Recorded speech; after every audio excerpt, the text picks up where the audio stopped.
obviously a lot of people are upset about Yasuke being in this game, being an Assassin's Creed game and things like that, right? But the thing is, would y'all be upset if it was a white European? Like, for historical accuracy's sake, right?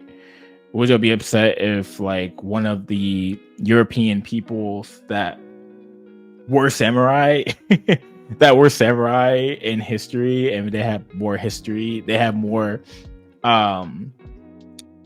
details of how they became samurai, would you be okay with this game? If I feel like with people that would say no, they're not being honest, because there are plenty of games that have Japanese main characters, and there's a couple games that have white characters in that era of Japan. And so would y'all be upset if it was the other way around? And also this weird thing that like people are saying, that it's like, oh, like let's do Assassin's Creed Africa and have a white European be the assassin. First of all, there's no way that you could do that game. There's no way that you could do that game. You wanna know why? Slavery. like y'all are so wild and will go so far to say something like that you kind of showing your colors a little bit. And like I said, I'm not gonna call you like racist like other people, but I'm just saying, like, first of all, at least I don't know, maybe there are, but I'm not sure of any notable European people that were in African culture unless they were slave traders. So the fact that people are saying like, oh, let's do Assassin's Creed and do it in Africa and have a white man be, stop it.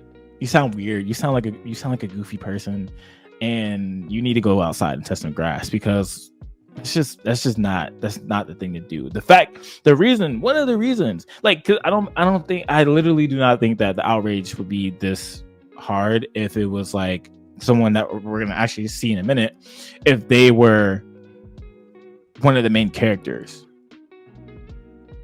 But I think because he's black, y'all are upset.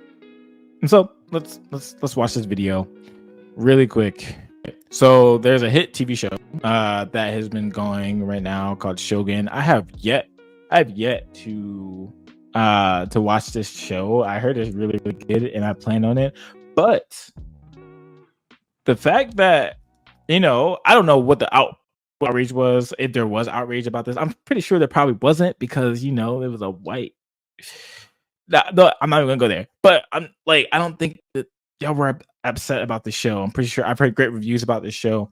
And so who was John Blackthorne? Was he just a regular man? Why was he in Japan? Let's watch this video.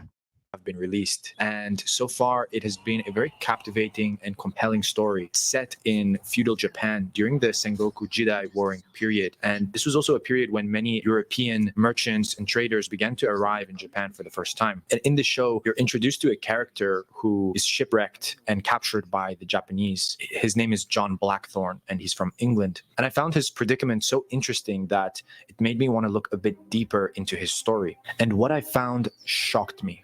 Their original mission wasn't to go to Japan at all. It was actually to reach the western coast of South America. And Japan was only their plan B if that failed.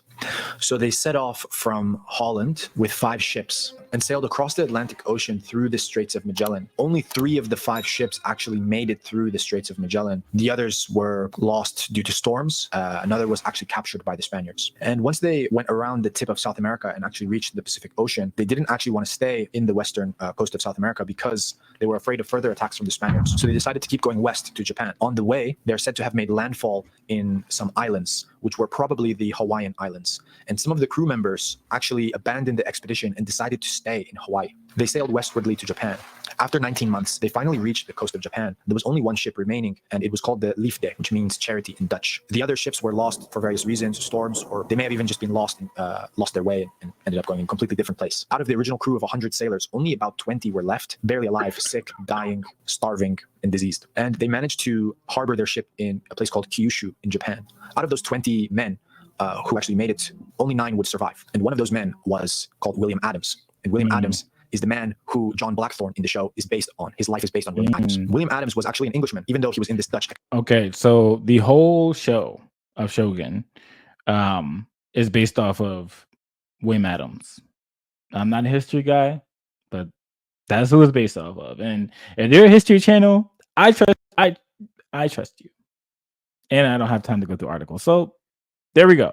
A lot about his life through the letters that he wrote to his wife throughout his journey. And in his letter, he describes many of the encounters he has with the Japanese and even his journey to get there. And so in the show, obviously his name is John Blackthorne, but the show is actually based off of a novel, also called Shogun, from 1975, by an author called James Clavell. And he kind of, I guess, took these characters from history but gave them different names. So John Blackthorne is William Adams, and another one is Toranaga, the daimyo who captures him, is meant to be Tokugawa Ieyasu. So in William Adams' letters, he tells us that he was born in Kent in a town called Gillingham in 1564. He was an apprentice to a shipbuilder. He learned many skills like astronomy, navigation, everything to do with being a sailor. And from there, he joined the Royal Navy. He actually served under the famous Sir Francis Drake against the Spanish Armada. And there he gained a lot of experience as a pilot, piloting ships. And from there, he decided to join merchant expeditions and merchant vessels. And that's where he got involved with the Dutch traders. And the expedition that he was on is actually a predecessor of the Dutch East India Company, or what was to be the Dutch East India Company. They made landfall in a place called Bungo in Japan. They were met by the locals. William Adams mentions in his letters that they weren't hostile towards them, but they stole everything from the ship. They stole all their goods, including weapons and cannons. And they imprisoned them, and they were taken to Osaka Castle. There were also already some Portuguese missionaries there who claimed that William Adams and his crew were actually pirates and demanded that they be executed. And the lord of that area was Tokugawa Ieyasu. He took all their cannons and all of their weapons. These would prove vital in a battle which occurred later, which was called the Battle of Sekigahara. Just like in the show, in history, William Adams was brought before the daimyo Tokugawa Ieyasu, and Tokugawa Ieyasu was a very interesting character because he was different than the other Japanese nobles of the time. He was very interested in the outside world and things outside of Japan, whereas most of the other Japanese nobles were very insular and very close-minded and didn't see much good in anything from the outside world. But Tokugawa Ieyasu wanted to learn from these foreigners, learn their ways. You know, he saw their weapons and he saw that it could really bring him an edge in becoming conflicts with the other Japanese daimyos. William Adams was brought before the Lord, and he tells us that in a letter he says, quote, "Coming before the king, he viewed me well and seemed to be wonderfully favorable. He made many signs unto me, some of which I understood and some I did not. In the end, there came one that could speak Portuguese. By him, the king demanded of me of what land I was, and what moved us to come to his land, being so far off. I showed unto him the name of our country, and that our land had long sought out the East Indies, and desired friendship with all kings in ways of merchandise, having in our land diverse commodities, with which these lands had not. Then he asked whether our country had wars. I answered him, yeah, with the Spaniards and Portugals, being in peace with all other nations. Further, he asked me in what I did believe. I said, in God, that made heaven and earth. He asked me diverse other questions of things. All right. Come on. Portuguese missionaries came through. Said they believe God of heaven and earth, Jesus, the one whom you should give your life to if you are watching this video. I think it's significant and amazing is that God made everything, everyone, right? And that he desires for all people to come to him through Jesus, right? And so what I don't know how you view or view missionaries and people going to different places that don't know Jesus. But for me as a Christian person, I appreciate that. I love that because it's the reality that, hey, like God values everyone. God wants people to come to him. What the missionaries' motives and things like that, I don't know of. I won't even. Yes, maybe history will can say that these missionaries had different motives and things like that, right? To take advantage of the peoples of the lands that they met or whatever, right? But for any missionary that's going overseas, the main thing should be seeing lost people, seeing people of the earth come to worship Jesus, come to know and love him, right? So shout out to missionaries that actually go out and do that. That's like a huge, it's a huge thing, and definitely takes a big significant, takes a big step of faith to be able to do that, which is huge. But You know, he came through. He said he believed in the Lord of heaven, the God of heaven and earth that made everything. Let's get it. And many other things. As what way we came to the country, having a chart of the whole world. I showed him through the Strait of Magellan, at which he wondered and thought I was lying. Thus, from one thing to another, I abode with him till midnight. They were discussing, and eventually Tokugawa Ieyasu refused to execute the prisoners because they had actually done no harm to Japan. He didn't listen to the Portuguese missionaries in the end. Later on, Tokugawa Ieyasu found William Adams to be very knowledgeable. He had a lot of skills in navigation and shipbuilding, and so he actually commissioned him to build the first Western-style ship in Japan. It was used to survey the Japanese coast. For building this ship for Tokugawa Ieyasu, he gained a lot of trust in him. He actually invited William Adams to stay in his palace whenever he liked. Many of the other survivors of Adams' ship were also offered rewards, favors, and allowed to go on their own trading expeditions to nearby places. And later on, Tokugawa Ieyasu took such a liking to Adams that he actually presented him with 2 swords, which was a symbol of being a samurai. So he was probably the first Western samurai to ever exist. And William Adams ended up becoming a personal... Okay. William Adams, the first Western samurai to ever exist. So I think, what if, and I'm sure there are, right? But what if Assassin's Creed put him as a main character? Would we be upset? Nobunaga and this daimyo granted foreigners the status of samurai. And it's weird for, it's weird for internet weebs that like gaming and Assassin's Creed and likes, Japan and like with for, their commodities and the romanticized version of it. It's weird for history to be like, hey, these people were actually samurai and granted the title of samurai. And the internet weebs are like, oh no, he wasn't a samurai because of yada. So the thing is, like, would y'all also be upset at this? Because I don't think you guys would be. And if you were, you would be weird. Like, the thing is, are people in Japan upset about this? Are gamers in Japan upset about this? I think y'all just want someone to be upset about because y'all had nothing better to do. It's also kind of crazy that he kept him hostage and didn't want him to go because of asset to him. Which the thing is, like, it makes sense if Yasuke and William Adams were both assets to the daimyo at the time, or they were both assets to the, Obunaga and the king at the time. It makes sense that they were granted a noble status of samurai. And so I feel like y'all just need to get out your feelings, right? I think I think, and that this isn't a guarantee, but you should believe in Jesus, because the way that some of y'all acting right now, I don't think y'all do. And the thing is, this isn't like someone pushing an agenda, right? Because I had a comment the other day that said like, "Oh, this is you pushing your agenda. Get your own history, yada yada yada." First of all, if I wasn't kidnapped, if my ancestors weren't kidnapped, I probably have my own history, and I probably wouldn't be upset as upset, or covering this or whatever. The thing is, even if there was an Asian protagonist, male protagonist of that, because there is an Asian protagonist that y'all just don't want to accept because it's not your male samurai that you want to envision yourself to be. The thing is, I don't think anybody would care. I don't think, like, if Yasuke was not the main male lead, no one would care. Black people wouldn't be upset because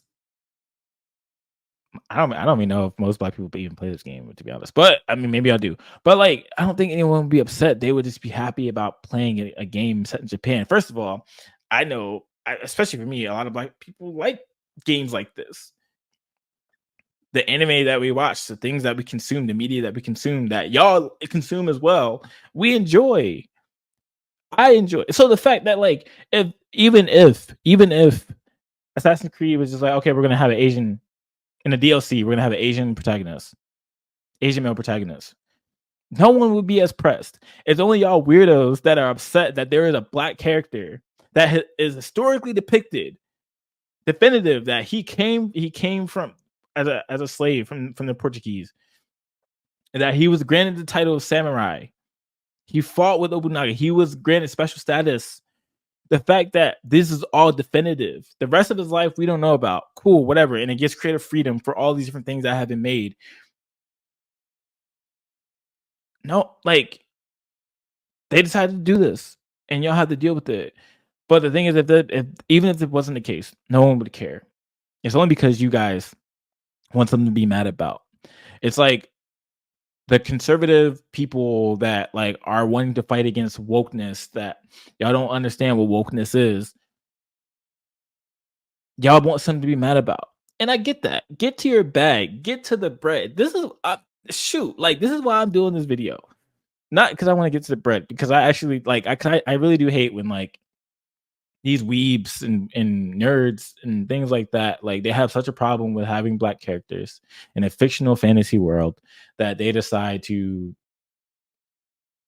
say some of the wildest stuff that they wouldn't say to people's faces.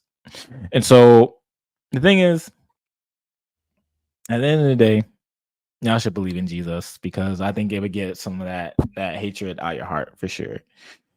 God came into the world to save sinners. Jesus came into the world to save sinners. You can be saved, my friend. Believe in the gospel. Believe in the good news of Jesus, that he came, he lived a life that you and I cannot live without this hatred and upsetness about a fictional game. He died the death that we deserve, the wrath, taking on God's wrath, and therefore, and then rising from the dead. So that offering a way for us to be in right relationship with God. If you don't believe in Jesus, let me put it like this, and this will be the last thing I say. If you don't believe in Jesus, if you do not believe in the Lord Jesus and what he's done on the cross for humanity, you have a way bigger problem on your hands than this Assassin's Creed game. You need to realize that you are in a spiritually bankrupt state before a holy God, that you are deserving of judgment and separation from him. But God, in his mercy and his love and his grace, decided to demonstrate that in dying on the cross for us, so that we could have eternal life in a relationship with God. And so if you're upset about this game, but you are not worried about the spiritual state of your soul, you have bigger problems on your hands. And you need to probably stop playing video games if this is what you're on. So yeah, there we go. I'll catch y'all later. Make sure you like, comment, and subscribe. If you have come onto this channel or subscribe to the channel because I've done these videos, cool. I appreciate you. Thanks for being here. But realize this isn't social commentary gamer channel, right? This is an anime channel. If you like anime, cool. But this is also a Christian anime channel, right? Where I take themes and things like that to relate to the Christian story. And so if you want to be here, continue to be here. Thanks for being here. But if not, I hope you love Jesus and be blessed. Cool. All right, y'all. I'll catch you later.